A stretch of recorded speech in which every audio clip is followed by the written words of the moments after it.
Okay, this is going to be a little tutorial on how to use Excel Solver for a very simple linear program. And what we're going to reference here is the corn and barley problem that we did in class as a beginner. And it's all the linear programs we'll do in this class will be similar to this, maybe a little more complex, but it's going to still have the three basic components, and that is decision variables, an objective function, and a set of constraints. We're going to use Excel Solver as the tool to help us solve those things. So we need to tell Excel about all three of those things. So I'm going to come up here to C1 in this case, and I'm going to enter in our variables, and I'm just going to enter in the name. It's just a label. So I'm going to enter corn into C1 and barley into D1. What we'll have in C2 and D2 is our actual decision variable. So I'm just going to start out and say we're going to make 0 acres of corn and 0 acres of barley. So those will be what are known as my decision variables. I also need, the second thing I need is an objective function.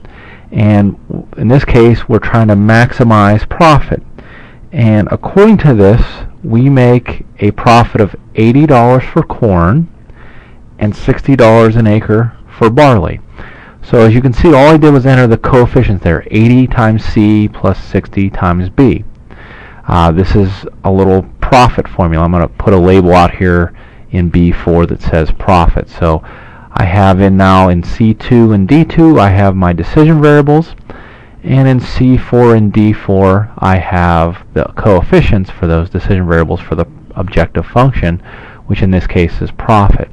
Now what I want to do is I want to have a cell that actually calculates the profit.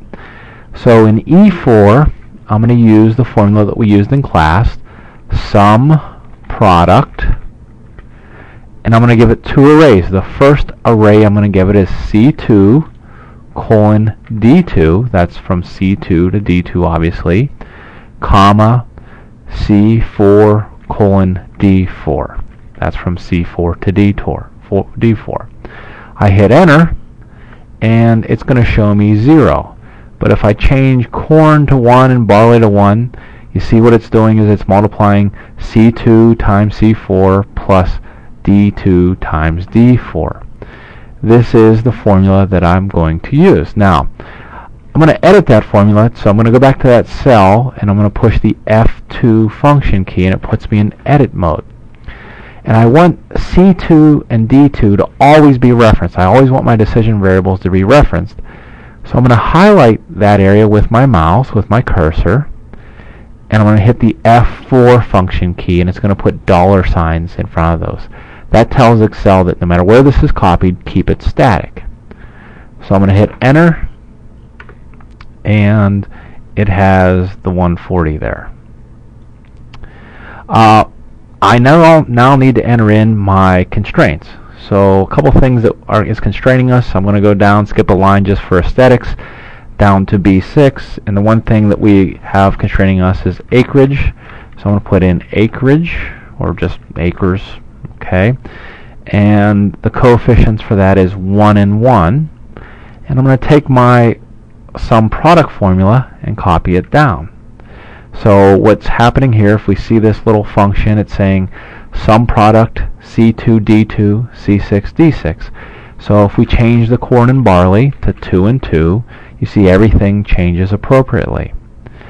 The last constraint I have is the seed price, or let's say the cost of the seed.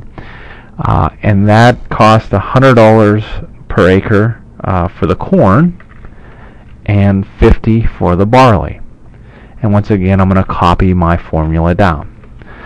So now we have everything that we need to do this via trial and error. Right now, I'm making 2 acres of corn, 2 acres of barley, and that's yielding me $280 profit using 4 acres of land, and it's costing me $300. A couple things though. We know that the acreage has to be less than or equal to 80. So I'm putting less than or equal to in F6 and 80 in G6. And I know the cost has to be less than or equal to 5,000. So if I put in here 100 acres of corn and 100 acres of barley, well, it yields a profit of $14,000. However, I've used 200 acres. That violates my constraint, and I've spent $15,000. If I try 50 and 50, let's say 50 and 20, I make $5,200 profit. I use, say, 70 acres of land, but I spent too much. So we need a tool to help us pick the optimal amount, and that's where Solver comes in. To use Solver, once we have our template set up, I'm going to go up to Add-ins. Oops, I'm sorry, I'm going to go to Data. And I don't know if you're going to be able to see this because I don't know if I can drag the screen over. It looks like I can. But if I go over to Solver, okay, Solver is going to give me a little dialog box.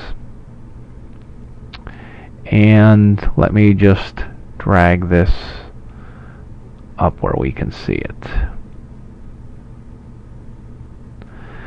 A couple of things. First thing Solver box asked me for is set the objective function. The objective function in this case is what we're trying to maximize. So I'm going to say set objective, and I'm going to click on that little drop down and say, okay, what am I trying to maximize? I'm trying to maximize profit, which is represented by E4. So I'm going to click on E4, then I'm going to hit the little drop down, and it says maximize E4. It asks me by changing what cells. I'm going to click on the spreadsheet, and I'm going to point to my decision variables, which are C2 through D2. And I'm going to hit the drop down. So I've told Excel two things. I've told it the thing I want to maximize, and I told it the things it's allowed to change. The last thing I want to tell it is about the constraints.